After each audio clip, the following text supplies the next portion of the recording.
अस्सलामुअलैकुम। समा हेडलाइंस आपने देखी, मैं हूँ महरुख शहरियार और मैं हूँ सबा शेख। बुलेटिन में कहेंगे खुशामदीद। तो शेर करेगा शिकार या तीर करेगा शेर को घायल। लाहौर में कौमी असम्बली के हल्के 133 में इंतखाबी मैदान सज गया। नून लीग के MNA परवेज मलिक के इंतकाल के बाद खाली होने वाली निशिस्त पर ज़िमनी इंतखाब के लिए वोटिंग जारी है। वैसे तो 11 उम्मीदवार अपनी किस्मत आजमा रहे हैं, लेकिन असल मुकाबला अपोजिशन के इत्तेहादी पीपल्स पार्टी और मुस्लिम लीग नून के दरमियान है, क्योंकि तहरीके इंसाफ मैदान से बाहर है। सुबह 8 बजे से शुरू होने वाली पोलिंग शाम 5 बजे तक जारी रहेगी। आधा दिन गुजर चुका है और अब जो है ये काफ़ी ज़्यादा टाइम बढ़ गया है, तो वोटर्स का रश भी देखने में आ रहा है। इसी हवाले से हम आपको बता रहे हैं कि सियासी जमातों के कारकुनान एक दूसरे के खिलाफ खूब नारे भी लगा रहे हैं। आपको बताएं कि पीपल्स पार्टी के असलम गिल और नून लीग की शाइस्ता परवेज अपनी अपनी फतह के लिए पुरुम्मीद हैं। हल्के के 4,40,485 वोटर्स के लिए 254 पोलिंग स्टेशन कायम किए गए हैं। बड़ा अहम मार्का है, तगड़ा मुकाबला है दोनों पार्टीज़ में। गो के इस वक्त PTI बाहर है, वो नहीं लड़ रही है ये इंतखाब, लेकिन उसके बावजूद यहाँ पर हम देख रहे हैं बड़ी गहमा गहमी। आज छुट्टी का दिन भी है, इतवार का रोज़ है, लोग बड़ी तादाद में रुख कर रहे हैं पोलिंग स्टेशन का। मनाजिर भी समा की टेलीविजन स्क्रीन पर देखे जा सकते हैं। लंबी लंबी कतारें लग चुकी हैं पोलिंग बूथ्स के बाहर। और आपको ये भी बता दें कि आज बड़ा इंपॉर्टेंट डे है दोनों पार्टीज़ के लिए। बिल्कुल, दोनों पार्टीज के लिए बड़ा इंपॉर्टेंट दिन है, जबकि नून लीग तो पहले ही क्लेम कर चुकी है कि हमें तो यहाँ से भारी जीत मिलने ही वाली है, क्योंकि इससे पहले भी 2018 में नून लीग ही जीती थी। तो बात हो रही है हल्का NA 133 में ज़िमनी इलेक्शन के हवाले से। तो आपको बता दें कि टाउनशिप के पोलिंग स्टेशन नंबर 220 पर पीपल्स पार्टी के जियाले इंतखाबी कैंप के लिए कुर्सियों और टेंट का इंतजार करते रहे। इस हवाले से बात करने के लिए हमें ज्वाइन किया है हमारे नुमाइंदेगान ने। इमरान शफकत ने हमें ज्वाइन किया है और आयशा अता ने भी हमें ज्वाइन किया है। तो सबसे पहले इमरान से जानेंगे। इमरान, क्या गहमा गहमी देखने में आ रही है?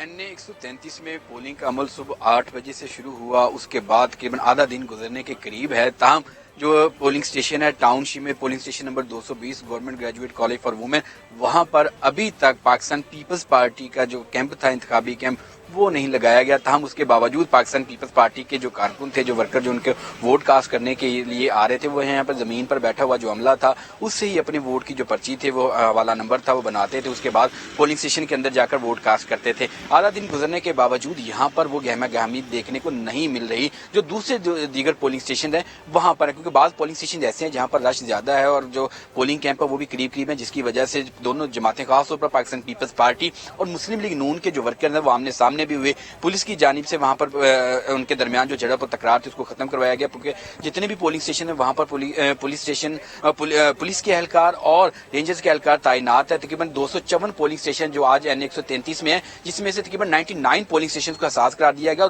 जो 99 पोलिंग स्टेशन है वहां पर पुलिस और रेंजर दोनों की जो सिक्योरिटी है वो तैनात की गई है, ताकि किसी किस्म का नाखुशगवार वाकया पेश ना आ सके। तो क्योंकि आज इतवार का भी रोज है, इतवार के रोज वैसे भी जो शहरी है ज्यादा आराम को तरजीह देते हैं। आधा दिन गुजरने के बाद अब जब दिन गुजर रहा है तो उसके बाद जो पोलिंग स्टेशन है वहां पर जो वोटर्स हैं दोनों जमातों के, उनका रश है वो बढ़ता जा रहा है, गहमा गहमी है वो ज्यादा होती जा रही है। दोनों जमातों के जो उम्मीदवार हैं, उनके जो रहनुमा हैं, वो अपने अपने कारकुनों को, अपने वोटर्स को बाहर निकालने के लिए तमाम तर कोशिशें कर रहे हैं, उनको मोटिवेट करने के लिए खुद पोलिंग स्टेशन का विजिट कर रहे हैं, कैंप है उनका विजिट कर रहे हैं, ताकि उनके जो वोटर्स हैं जो बाहर निकले और ज्यादा से ज्यादा टर्नओवर है वो रिकॉर्ड किया जा सके। आज तकरीबन 11 उम्मीदवार हैं, वो उनके दरमियान मुकाबला, खासतौर पर बिल्कुल इमरान, आप ठीक कह रहे हैं कि 11 उम्मीदवार हैं जिनके दरमियान ये मुकाबला जारी है, मुकाबला मुतवक्के है। अब देखना ये कि कौन सी पार्टी मैदान मारती है, क्योंकि बज़ाहिर तो ऐसे ही लगता है कि जो टाउनशिप है ये बड़ा प्रोमिनेंट एरिया है। तो आपको क्या लगता है कि कौन सी पार्टी यहाँ से मैदान मार सकती है? आपकी बात भी हुई होगी यहाँ पर आने वाले लोगों से।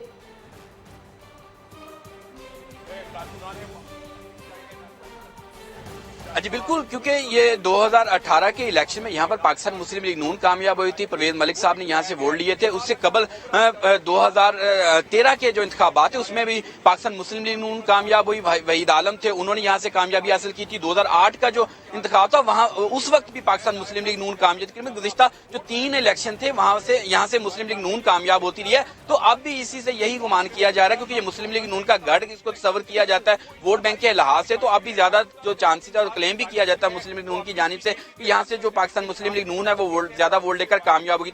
पाकिस्तान पीपल्स पार्टी इस बार काफी जोशो खरोश के साथ मैदान में उतरी है। इस बार जो उनकी कैंपेन थी वो भी देखने की, क्योंकि लोग बड़ी ज्यादा तादाद में उनके साथ शामिल थे और इस वक्त जो मुख्तलिफ पोलिंग स्टेशन है वहां पर जो रश और गहमा गहमिया तकरीबन देखने को बराबर मिली है। दोनों जमातों की जानिब से ये क्लेम किया जा रहा है। ठीक है, दोनों जमातों की जानिब से ये क्लेम किया जा रहा है कि आज का मैदान उन्हीं की जानिब से मारा जाएगा। बस देखना ये कि होता क्या है, कुछ कहना कबल वक्त है। तो मॉडल टाउन लिंक रोड के पोलिंग स्टेशन नंबर 57 पर वोटर्स ना होने के बराबर है।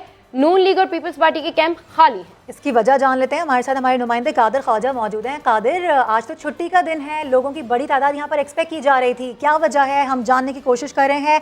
मॉडल टाउन लिंक रोड के पोलिंग स्टेशन पर ये नंबर 57 है, जहाँ पर बताया जा रहा है कि वोटर्स ना होने के बराबर हैं। हम आपको मनाजिर भी दिखा रहे हैं, साथ साथ अपने नाज़रीन को बताएं कि आज बड़ा अहम मार्का है और बड़ी इंपॉर्टेंट ये सीट है। और जिस तरह से हम बता रहे हैं कि दोनों पार्टीज़ के दरमियान बड़ा ज़बरदस्त मुकाबला है। सुबह से हमने देखा कि टर्नआउट काफ़ी हद तक अच्छा इसलिए है क्योंकि छुट्टी का दिन है, तो लोग बड़ी तादाद में बाहर निकल रहे हैं और कतार दर कतार लोग खड़े हुए थे। लेकिन यहाँ अगर बात की जाए मॉडल टाउन लिंक रोड के हवाले से, तो यहाँ का पोलिंग स्टेशन नंबर 57 है।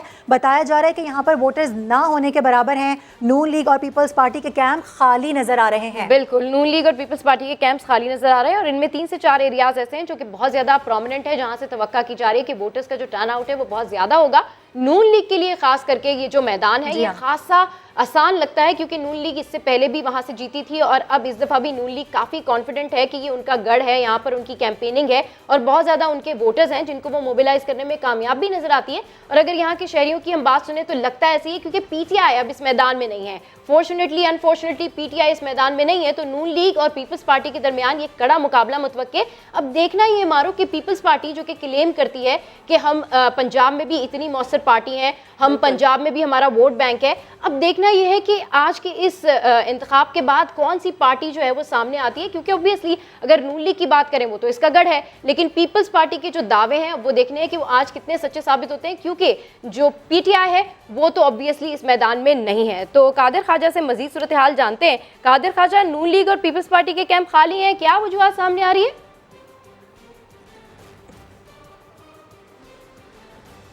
देखिए, ये तो शुरू से ही सारों को पता है कि लाहौरिये जो हैं खास तौर पर वो देर से जागते हैं इतवार के रोज, क्योंकि छुट्टी का रोज होता है और वहां पर जो उन्होंने खाबे करने होते हैं, फिर उसके बाद जो है वो बाकी किसी काम के लिए आते हैं। तो इसी वजह से extension model town S block में इस वक्त मैं मौजूद हूँ और यहाँ पर जो पोलिंग स्टेशन नंबर 57 है वहां पर भी यही सूरत हाल है कि दोनों कैंप फिलहाल अभी खाली हैं। 1400 से ज्यादा वोटर्स जो है वो रजिस्टर्ड हैं यहाँ पर, लेकिन अभी तक 50 से ज्यादा वोट कास्ट हो चुके हैं। हमारे साथ जो है वो इस वक्त एक अनोखे किस्म के वोटर हैं जिन्होंने 2018 में तो पीटीआई को वोट डाला था, लेकिन अब जो वोट है वो कास्ट करने हैं। किसको करने हैं? सर, आपका तो कैंडिडेट ही नहीं है, आप यहाँ पर मुस्लिम लीग नून और पीपल्स पार्टी का हमने मुकाबला देखा है, तो आप किसको अभी वोट कास्ट करके हैं? सर, अगर कैंडिडेट होता भी तो वोट ना होता पीटीआई का, क्योंकि बहुत बुरे हालात कर दिए हैं। गलती हो गई थी हमसे 2018 में, लेकिन पहले हम नून लीग में थे तो फिर पीटीआई हमने क्या था, शायद तब्दीली आ जाएगी, हो जाएगा, कुछ तब्दील हो जाए, कुछ हो जाए, लेकिन वो वाकई ठीक है। तो कादिर ख्वाजा वहां पर कुछ लोगों से भी बात कर रहे हैं और उनकी राय ले रहे हैं कि ओवरऑल इस हल्के के अंदर जो है वो क्या सिचुएशन है। तो मॉडल टाउन लिंक रोड के पोलिंग स्टेशन नंबर 57 पर वोटर्स अभी ना होने के बराबर हैं और जिस तरह कादिर ख्वाजा बता रहे हैं कि क्योंकि जो वहां के शहरी हैं वो अब संडे है, तो जाहिर सी बात है थोड़ा देर से उठेंगे और उसके बाद फिर वो सोचेंगे कि वोट कास्ट किया जाए। अपडेट करने के लिए शुक्रिया कादिर ख्वाजा। आपको बताएं कि अवाम NA 133 ज़िमनी इंतखाब में भरपूर हिस्सा लें, वोट की ताकत से महंगाई, माशी तबाही, बेरोजगारी का रास्ता रोकें। अपोजिशन लीडर शहबाज शरीफ ऐसा कहते हैं। बिल्कुल, उनका कहना है कि अवाम दावों और नारों के फरेब में ना आए, कारकर्दगी को वोट दें। नून लीग मुल्क और अवाम को रिलीफ दे सकती है, घरों से निकलें, हालात बदलने में किरदार अदा करें।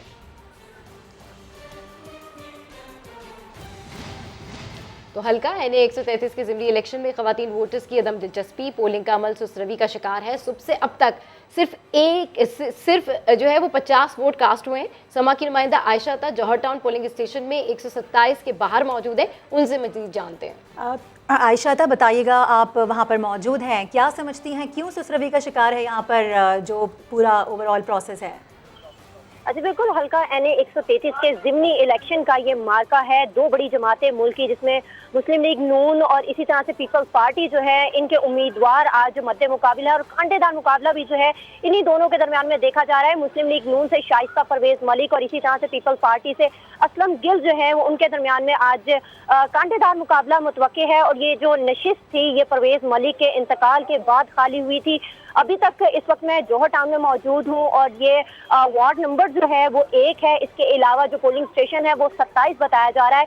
और यहाँ पर जो पोलिंग का अमला है वो तो यहाँ पर मौजूद है, लेकिन जो वोट कास्ट करने के लिए लोग हैं वो यहाँ पर दिखाई नहीं दे रहे। मर्द हजरात तो यहाँ पर मौजूद है, लेकिन खवातीन की अगर साइड की बात की जाए तो बहुत कम है। टोटल जो वोट खवातीन का यहाँ पर बताया जा रहा है वो 1027 है, लेकिन अभी तक सुबह 8 बजे से लेकर अब तक सिर्फ 57 वोट जो हैं वो कास्ट किए जा चुके हैं। शायद इसकी एक बड़ी वजह ये भी है कि आज छुट्टी का रोज है, इतवार का रोज। इसकी बड़ी वजह सब यही बता रहे हैं कि शायद आज छुट्टी का रोज है, यही वजह है कि अभी तक वोटर्स बाहर नहीं आए। आयशा, बहुत शुक्रिया, सिलसिले में आपने आगाह किया। और खबर यह है कि पाकिस्तान पीपल्स पार्टी के सीनियर रहनुमा कमर जमान कायरा ने पीको रोड पर कैंप का दौरा किया है। समा के नुमाइंदे अली रजा उनके हमरा मौजूद हैं, उनसे जानते हैं। जी अली रजा, अपडेट कीजिए। हमारे साथ पाकिस्तान पीपल्स पार्टी के सीनियर रहनुमा कमरुज़्ज़मान कायरा मौजूद हैं, आइए इनसे बात करते हैं। अच्छा सर, क्या कहना चाहेंगे? काफ़ी ज़्यादा लोग जोशो खरोश में हैं, एक तरफ नून लीग है, दूसरी तरफ जियाले हैं, क्या कहना चाहेंगे? देखिए, जोशो खरोश नेचुरल है, लोगों में बड़ा अच्छी कैंपेन चलाई है। पीपल्स पार्टी के कारकुनों ने बड़े जोशो खरोश से कैंपेन चलाई है। लाहौर के लोगों को चाहिए कि निकल के बाहर ये फैसला करें कि इस मुल्क का मुस्तकबिल किस जमात को देना चाहिए। इस इलेक्शन में ये फैसला करना है कि पाकिस्तान की खिदमत करने वाले कौन है, रोजगार देने वाले कौन है, महंगाई का खात्मा करने वाले कौन है। जैसे वक्त गुजरता जा रहा है और लोगों का जोशो खरोश भी बढ़ता जा रहा है, लोग घरों से निकल रहे हैं और वोट कास्ट करने के लिए पोलिंग स्टेशन की जानिब बढ़ रहे हैं। ठीक है, अपडेट करने के लिए शुक्रिया। तो ज़िमनी इलेक्शन से पहले ही सियासी जमातों में खूब रस्साकशी हुई, वीडियोज़ आई, कबलस इंतखाबात धांधली के इल्ज़ामात लगे और क्या होता रहा ये आपको ज़रा याद कराते हैं। हल्का NA 133 पर ज़िमनी इलेक्शन से चंद रोज कबल मुस्लिम लीग नून और पीपल्स पार्टी की जानिब से एक दूसरे पर इल्जाम तराशियों का बाजार गर्म था। पीपल्स पार्टी ने ज़िमनी इलेक्शन NA 133 के अंदर वोटों की खरीदो फरोख्त का मकरू धंधा शुरू किया। उनका पुराना कारनामा है, वो हमेशा ये करते आए हैं। दोनों जमातें वोटों की मुबैना खरीदो फरोख्त की वीडियो सामने ला रही थी। वैसे नहीं दे रहे? नहीं, वैसे नहीं दे रहे, हलफ मांगते ने कभी हलफ दो, लेकिन 2000 रुपया मिल रहा है या वध भी मिलता है? 2000 दे। पहले ये वीडियो सामने आई जिसमें लंबी कतार और वोटों की खरीदो फरोख्त की बातें हैं। वो ये कहते हैं कुरान पे हलफ देकर 2000 रुपया दे रहे हैं। हाँ जी। अच्छा, अब मेरे शोहर को मिल गया, मुझे क्यों नहीं मिला? और फिर कुछ दिन के वक्फे से पीपल्स पार्टी नून लीग के खिलाफ जवाबी वीडियो ले आई। शेर को वोट दूंगी। 2000 में शेर पर ठप्पे का हल्फ लिया जा रहा था। मैं हलफ लेता हूँ 5 तारीख को मुस्लिम लीग नून शेर को वोट दूंगा। वीडियो सामने आने पर इलेक्शन कमीशन ने नोटिस भी लिया था। हल्के के वोटर्स की मुबैना खरीदो फरोख्त के खिलाफ लाहौर हाई कोर्ट में दरख्वास्त भी दायर की गई थी। ताहम अदालत ने मुतालिका फॉरम से रुजू करने की हिदायत जारी करते हुए दरख्वास्त को खारिज कर दिया था। और अभी खबर यह है कि इलेक्शन कमीशन ने बल्दियाती इंतखाबात में इलेक्ट्रॉनिक वोटिंग मशीन इस्तेमाल करने का फैसला कर लिया। वजारत साइंस और टेक्नोलॉजी से तजर्बे के लिए 70 मशीनें मांगी हैं। जराये के मुताबिक इलेक्शन कमीशन हुकूमत की बनाई गई मशीन की मुस्तकबिल का फैसला पायलट प्रोजेक्ट के नताइज सामने आने पर करेगा। वजारत साइंस और टेक्नोलॉजी का जवाब आने के बाद फैसला होगा कि इलेक्ट्रॉनिक वोटिंग मशीन का इस्तेमाल इस्लामाबाद के बल्दियाती इंतखाबात में किया जाए या किसी और सूबे में। और दूसरी जानिब हुकूमत के खिलाफ लॉन्ग मार्च और महंगाई मार्च की तैयारी के लिए PDM की स्टीयरिंग कमेटी का वर्चुअल इजलास शाहिद खाकान अब्बासी की ज़ेर सदारत जारी है। इजलास का एक निकाती एजेंडा आइंदा की हिकमत अमली तय करना है। स्टीयरिंग कमेटी अपनी सिफारिशात को हतमी शक्ल देगी, जिन्हें कल PDM की सरबराही इजलास में पेश किया जाएगा। मुस्लिम लीग नून असम्बलियों से इस्तीफ़ों, लॉन्ग मार्च और बल्दियाती इंतखाबात के हवाले से अपनी तजावीज़ भी देगी। कराची के अवाम के लिए बड़ी खबर, वज़ीर-ए-आज़म इमरान खान ग्रीन लाइन का इफ्तिताह 10 दिसंबर को करेंगे। वफाकी वजीर असद उमर ने खुशखबरी सुना दी। ट्विटर पैगाम में कहा कि ग्रीन लाइन कराची का पहला मॉडर्न ट्रांसपोर्ट सिस्टम है। कराची के अवाम के लिए बड़ी अच्छी खबर यह है कि prime minister Imran Khan green line का इफ्तिताह 10 दिसंबर को करेंगे। वफाकी वजीर असद उमर ने यह खुशखबरी सुना दी है। अपने ट्विटर पैगाम में कहा कि ग्रीन लाइन कराची का पहला मॉडर्न ट्रांसपोर्ट सिस्टम है। और ख़बर यह है कि वफाकी वज़ीर ने ग्रीन लाइन बस के इफ्तिताह की खुशखबरी तो सुना दी, मगर अहमद जिन्ना रोड पर कैप्री इंटरचेंज पर अब भी बहुत सा काम है जो कि बाकी है। मजदूर कहते हैं कि हिफाजती रेलिंग की शटरिंग ही 3 हफ्ते में मुकम्मल होगी, जिसके बाद कारपेटिंग की जाएगी। मजीद बात कर लेते हैं अपने नुमाइंदे खुर्शीद आलम से। खुर्शीद, तो सुनने में तो ये लग रहा है कि बड़ा लंबा प्रोसेस है, 10 को वो आ रहे हैं इफ्तिताह करने, क्या समझते हैं आप?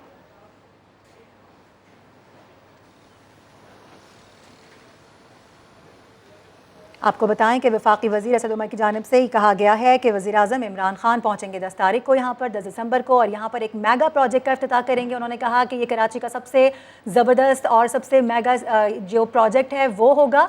हमारे नुमाइंदे खुर्शीद आलम हमारे साथ मौजूद हैं, वहाँ पर वो क्या कुछ देख रहे हैं बात कर लेते हैं। खुर्शीद, जिस तरह से हम देख रहे हैं कि अभी तो बड़ा काम बाकी है और 10 दिसंबर बिल्कुल भी दूर नहीं है, 3 हफ्ते मज़ीद लगेंगे, क्या कह रहे हैं वहाँ पर जो मज़दूर मौजूद हैं जो काम कर रहे हैं वहाँ पर?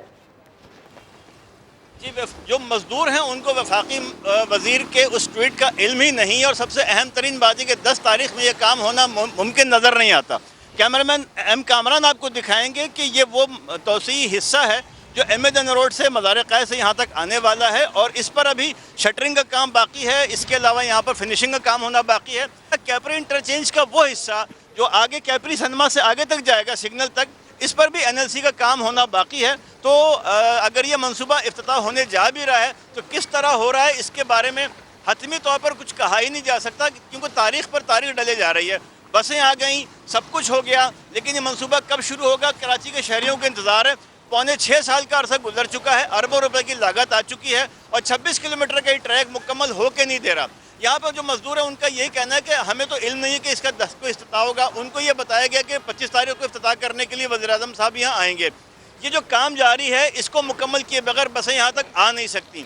हाँ, ये ज़रूर हो सकता है कि नुमाइश के पास तक का हिस्सा उसको ट्रैक दिखाकर इफ्तिताह कर दिया जाए, लेकिन असल सवाल वही है कि बसें चलना शुरू हों तो शायद कराची के शहरियों के कुछ आंसू पुछ जाएँ, क्योंकि उनको इंतजार है उस मंसूबे का जो नवाज शरीफ के दौर में शुरू हुआ था, 2 साल में मुकम्मल होना था और नहीं हो सका आज तक। बिल्कुल ऐसा ही है, हमारा भी गुजर होता है रोजाना की बुनियाद पर यहाँ से, ऐसा ही है, काम बड़ी ससरवी का शिकार है। आप अपडेट कर रहे थे, बहुत शुक्रिया आपका। सियालकोट में तशद्दुद से हलाक होने वाले श्रीलंकन शहरी प्रियांता की डेड बॉडी लाहौर मुंतकिल कर दी गई। प्रियांता की डेड बॉडी को डिफेंस के निजी अस्पताल मुंतकिल किया गया है। कल ताबूत श्रीलंका मुंतकिल किए जाने का इम्कान है। और सियालकोट में तशद्दुद से हलाक श्रीलंकन शहरी की मौत दिमाग पर चोट लगने से हुई। पोस्टमार्टम रिपोर्ट सामने आ गई है। फैक्ट्री मैनेजर तशद्दुद से बचने के लिए छत पर भागा, मगर मुलाजिमीन से बच न सका। प्रियांता को तशद्दुद के बाद जला दिया गया। मकतूल की अहलिया को दर्दनाक हलाकत का इल्म इंटरनेट से हुआ। सियालकोट में तशद्दुद से हलाक होने वाले श्रीलंकन शहरी प्रियांता की पोस्टमार्टम रिपोर्ट सामने आ गई है। रिपोर्ट के मुताबिक प्रियांता की मौत दिमाग पर चोट लगने की वजह से हुई। मकतूल के सर समेत जिस्म की तमाम हड्डियां टूटी हुई हैं, जबकि जिस्म का 99% हिस्सा मुकम्मल तौर पर जल चुका है। पुलिस के मुताबिक फैक्ट्री मुलाजमीन और प्रियांता के दरमियान झगड़ा हुआ तो मुश्तइल हुजूम से बचने के लिए प्रियांता फैक्ट्री के 4थे फ्लोर पर भागा, मगर मुलाजमीन से बच न सका। अमले के कुछ अफराद ने उसे बचाने की कोशिश भी की, मगर नाकाम रहे। तशद्दुद के दौरान फैक्ट्री की छत पर लगे सोलर सिस्टम को नुकसान पहुंचा। फैक्ट्री के अंदरूनी हिस्से में भी टूट फूट के मनाजिर और सामान को बिखरा हुआ देखा जा सकता है। दूसरी जानिब मकतूल श्रीलंकन शहरी प्रियांता दयावधना की बीवी और भाई का रद्द अमल भी सामने आ गया है। बरतानवी नशरियाती इदारे BBC की रिपोर्ट के मुताबिक प्रियांता की बीवी का कहना है कि उसका शौहर बेकसूर था। दर्दनाक हलाकत का इल्म बजरिया इंटरनेट हुआ। निरोशी दसानिया ने सदर आरिफ अलवी और वजीर आजम इमरान खान से मुनसिफाना तहकीकात का मुतालबा किया है। मकतूल के भाई कमाला सिरी शांता के मुताबिक प्रियांता दयावधना 2012 से सियालकोट की फैक्ट्री में मुलाजमत कर रहा था। फैक्ट्री के मालिक के बाद उसके भाई ने ही तमाम इंतजामात को संभाल रखा था। सियालकोट वाक़े में मुलविस तमाम मुल्ज़िमान के खिलाफ सख्त कानूनी कार्रवाई की जाएगी। वज़ीर-ए-आज़म इमरान खान ने श्रीलंकन सदर को यकीन दहानी करा दी। श्रीलंका के वज़ीर-ए-आज़म ने ट्विटर पैगाम में कहा कि पूरी कौम को वज़ीर-ए-आज़म पाकिस्तान पर एतमाद है, यकीन है इमरान खान जिम्मेदारों को कैफरे किरदार तक पहुँचाएंगे। सियालकोट में श्रीलंकन फैक्ट्री मैनेजर का कत्ल, वज़ीर-ए-आज़म इमरान खान का श्रीलंका के सदर को टेलीफोन, यकीन दहानी कराई के वाक़े में मुलविस मुल्ज़िमान के खिलाफ सख्त कार्रवाई की जाएगी। इमरान खान ने ट्विटर पैगाम में लिखा कि उन्होंने यूएई में मौजूद सदर गोताबाया से बात की और पाकिस्तानी कौम में पाए जाने वाले गम गुस्से और नदामत से आगाह किया। वज़ीर-ए-आज़म ने श्रीलंकन सदर को बताया कि अब तक 100 से ज्यादा अफराद को गिरफ्तार किया जा चुका है। इससे कबल श्रीलंकन वज़ीर-ए-आज़म ने ट्विटर पैगाम में कहा वो और श्रीलंका के अवाम को वज़ीर-ए-आज़म पाकिस्तान इमरान खान पर भरपूर एतमाद है कि वो जिम्मेदारान को कटहरे में लाएंगे। श्रीलंका की पार्लियामान में भी वाक़े की मजम्मत की गई। अरकान ने वज़ीर-ए-आज़म इमरान खान की जानिब से इज़हार मुज़म्मत पर इत्मीनान का इजहार किया और उम्मीद जाहिर की कि इंसाफ के तकाजे पूरे किए जाएंगे। अफसोसनाक खबर शामिल करें, आपको बताएं कि जहलम और शेखुपुरा में ट्रैफिक हादसात में 5 अफराद जान बहक हो गए। लाहौर से मरी जाने वाले स्कूल तलबा की वैन जहलम मदीना के करीब तेज़ रफ्तारी के बायस पुल से नीचे जा गिरी। 2 तालिबात समेत 3 अफराद जान बहक और 25 अफराद जख्मी हो गए। शेखुपुरा में फैसलाबाद रोड पर ट्रक और कार की टक्कर 2 अफराद की जान ले गई, 8 अफराद जख्मी भी हुए। मौसम सरमा की पहली बारिश, आज़ाद कश्मीर से स्वात और इस्लामाबाद तक बेशतर शहर नहा गए। ज़ियारत में बर्फबारी रंग जमाने लगी, सर्दी की शिद्दत में भी इजाफा हो गया। दिसंबर का महीना और सर्दी की पहली बारिश, भीगे भीगे मौसम ने एंट्री दे दी। वफाकी दारुल हुकूमत इस्लामाबाद में बादल जमकर बरसे। एबटाबाद, नथिया गली और डोंगा गली में मेघा बरसी तो आसपास के इलाकों का पारा मनफी तक चला गया। मियावाली और अटक में भी वक्फे वक्फे से रिमझिम जारी है। हसीन वादी स्वात में बर्फबारी रंग जमाने लगी।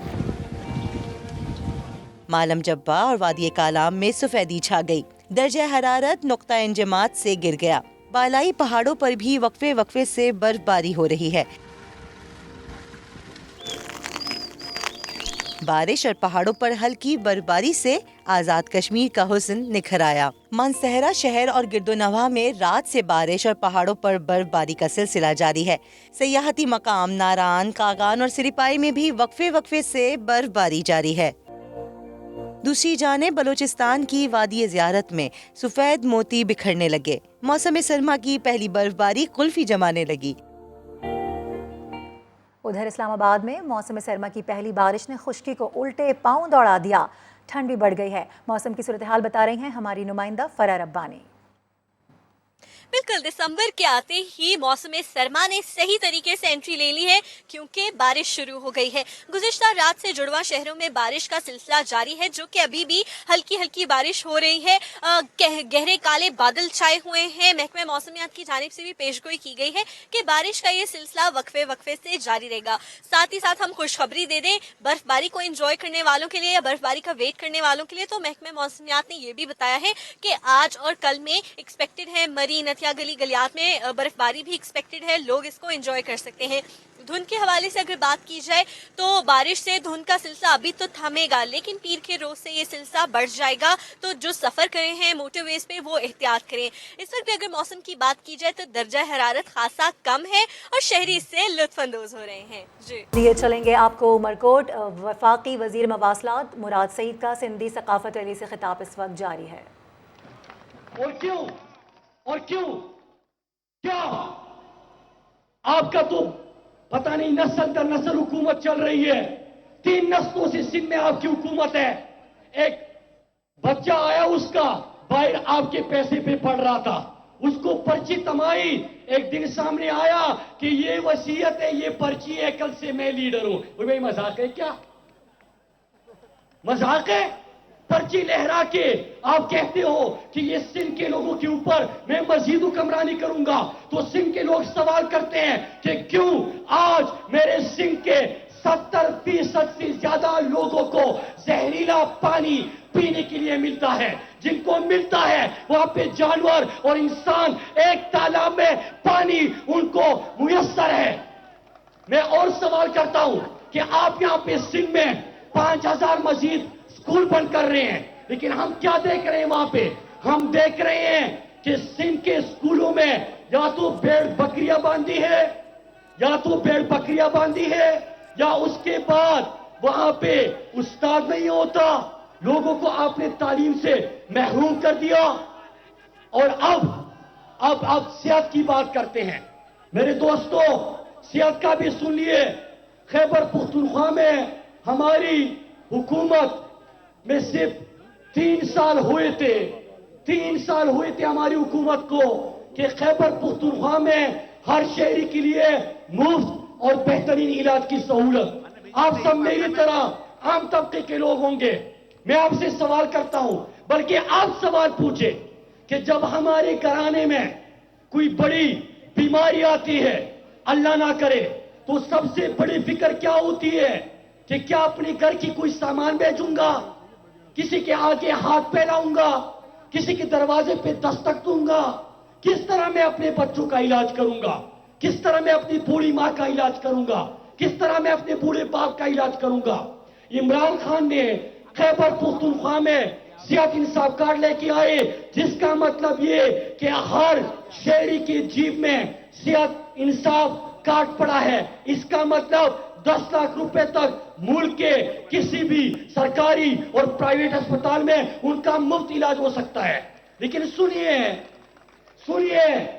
क्या सिंध के लोग ये इंसान नहीं? क्या इस सिंध के लोग मुहिब्बे वतन नहीं? क्या इस सिंध के लोग अपनी धरती से प्यार नहीं करते, सबसे ज्यादा करते हैं? तो फिर क्या वजह है कि सेहत इंसाफ कार्ड जब इमरान खान वजीर आजम बना, खैबर पख्तूनख्वा में आगाज हुआ, आजाद कश्मीर गिलगित बल्तिस्तान में हुआ, अगले महीने से पंजाब में हो रहा है, लेकिन एक सूबे ने इनकार किया। वो सूबा कौन सा? हुकूमत किसकी? वही मुराद अली शाह।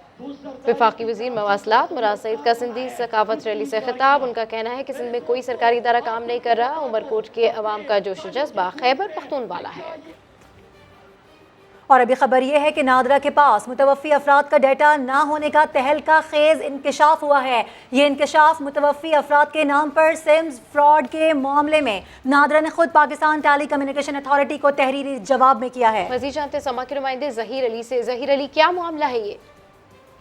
बिल्कुल, जो पार्लिमानी कमेटियां हैं पार्लिमान की, उनकी जेवन में ये मामला उठाया गया था कि जो मुतवफ़ी अफराद हैं जो वफात पा चुके हैं, उनके नाम पे सिम चल रही हैं और फ्रॉड हो रहे हैं। साइबर क्राइम की जो केसेस हैं उनके पीटी तमाम अफराद का डाटा लिया जाए जो इस दुनिया में नहीं रहे, और ताकि जो उनके नाम पे सिम्स हैं उनको ब्लॉक किया जा सके। और नादरा की जानिब से जो पीटीए को तहरीरी जो जी ठीक है ज़हीर अली, अपडेट करने के लिए शुक्रिया। नादरा के पास मुतवफ़ी अफराद का डाटा ना होने का ये तहलका खेज इंकशाफ हुआ है। एक और अहम मामला, नस्ला टार को गिराने का ऑपरेशन 10वें रोज़ में दाखिल हो गया है। तकरीबन 400 मजदूर वहां पर मौजूद हैं जो कि काम कर रहे हैं। सलमान अहमद भी वहीं पर मौजूद हैं, उनसे बात करेंगे। सलमान, बताइएगा क्या अपडेट्स हैं? देखिए मारूफ, आज 10वां रोज़ है जब नस्ला टावर की इमारत को तोड़ा जा रहा है और काफ़ी हद तक जो है वो जो दीवारें हैं अंदरूनी फ्लैट्स की, उनको जो है वो तोड़ा जा चुका है। जबकि जो बालाई छत है जिसका गुज़श्ता रोज़ हमने जिक्र किया था कि 90% जो है वो छत को तोड़ा जा चुका है, आज हम देख रहे हैं कि छत को जो है वो मुकम्मल तौर पर एक तरह से तोड़ा जा चुका है। जो सरियों का जाल है वो वाज़े तौर पर देखा जा सकता है। जो बालाई मंजिल पर पानी की टंकी होती है उसको तोड़ा जा चुका है। इसके अलावा जो इंतज़ामिया उसका ये कहना है कि आहिस्ता आहिस्ता हम ये करेंगे कि गैस कटर से जो पिलर्स हैं उनको जो है वो रिमूव किया जाएगा और इसी तरह ऊपर से लेकर ग्राउंड तक जो है वो इस इमारत को ख़त्म किया जाएगा। इस महीने के आखिर तक का दावा किया है इंतज़ामिया ने कि इमारत को मुकम्मल तौर पर तोड़ दिया जाएगा। जी ठीक है सलमान, बहुत शुक्रिया आपका। अभी आपको बताएं कि पेशावर के नौजवान पायलट काजी अजमल फिजाई हादसे में शहीद हो गए। काजी अजमल 3 रोज़ कबल हंगोल नेशनल पार्क और कुंड मलीर के रास्ते में लापता हुए थे। इसी हवाले से बात करेंगे अपने रिपोर्टर अब्दुल रहमान से। अब्दुल रहमान, 3 दिन बाद ये अफसोसनाक खबर सामने आई है।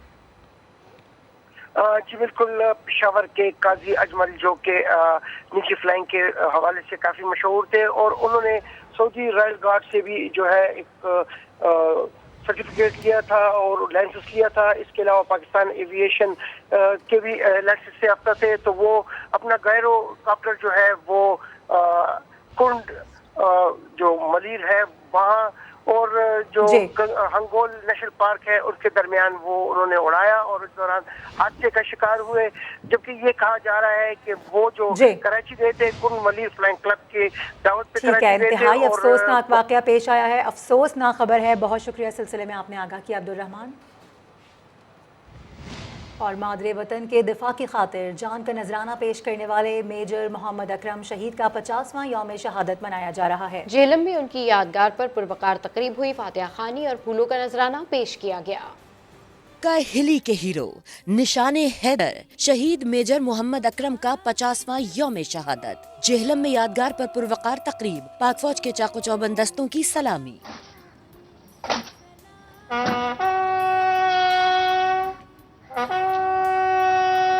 मेहमान खुसूसी ने मेजर अकरम के मजार पर फूल रखे, फातिहा खानी की। मेजर मोहम्मद अकरम शहीद और तमाम शोहदाए वतन की कुर्बानियों को अपनी बारगाह इलाही में मौजूद फरमा। मेजर मोहम्मद अकरम शहीद 4 अप्रैल 1938 को जिला गुजरात के इलाके डंगा में पैदा हुए। सेंट एंथनी स्कूल लाहौर से O लेवल करने के बाद मिलिट्री कॉलेज जेहलम में दाखिल हुए, जहां हॉकी और बॉक्सिंग में महारत उनकी वजह शोहरत बनी। मार्च 1961 में 28वें PMA लॉन्ग कोर्स में शमूलियत इख्तियार की।